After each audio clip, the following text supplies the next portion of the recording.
Le continent africain est le premier continent au monde riche en ressources naturelles.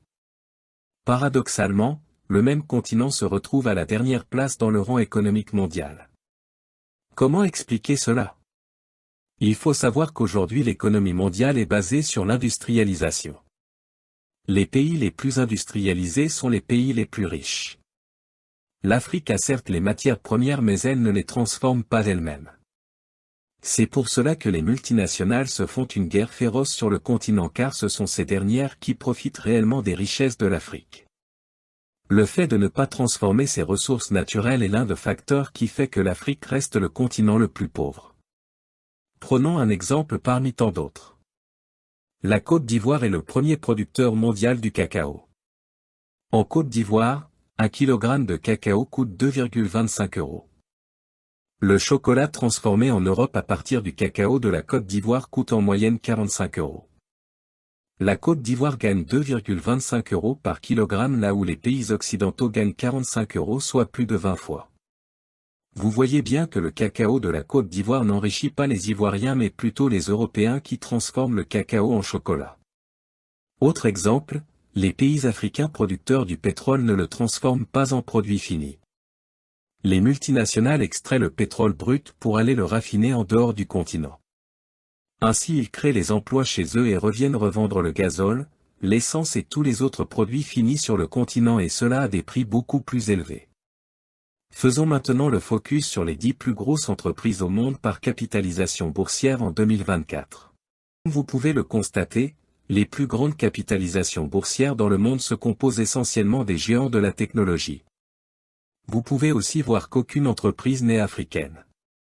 Le point commun de toutes ces entreprises est qu'elles sont spécialisées dans les technologies et les connaissances. C'est cela qu'il faut réellement à l'Afrique pour que le continent puisse se développer. En effet, l'Afrique devrait investir dans les technologies et la maîtrise de la transformation de ces matières premières directement sur le continent.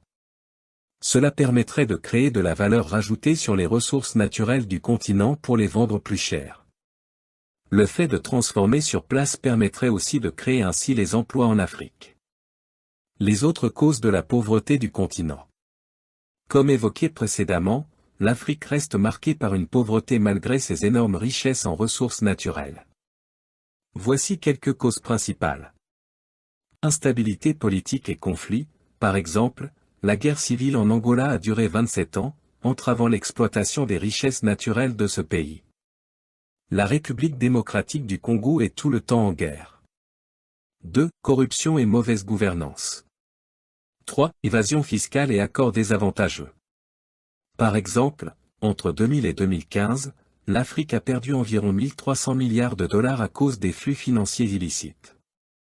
4. Manque d'infrastructures et d'industrialisation. Par exemple, en Afrique subsaharienne, seulement 35% de la population a accès à l'électricité. Sans l'électricité, impossible de parler de l'industrialisation, de la transformation ou de toute autre forme de développement. Quelles sont les solutions pour un avenir meilleur du continent? Pour transformer ce potentiel en prospérité, voici quelques solutions possibles. 1. Renforcement de la gouvernance et lutte contre la corruption. 2. Diversification économique et industrialisation. Par exemple, l'Éthiopie investit massivement dans le secteur manufacturier et l'agriculture pour diversifier son économie. 3. Investissement dans l'éducation et la formation. Il faut revoir le système éducatif du continent. Il faut que la formation de la jeunesse soit orientée vers les sciences dont le continent a fortement besoin pour transformer ses matières premières. 4. Développement des infrastructures. Les pays doivent mettre en place les infrastructures routières, ferroviaires et maritimes pour faciliter le transport des biens et des personnes. 5. Promotion de la transformation locale des matières premières.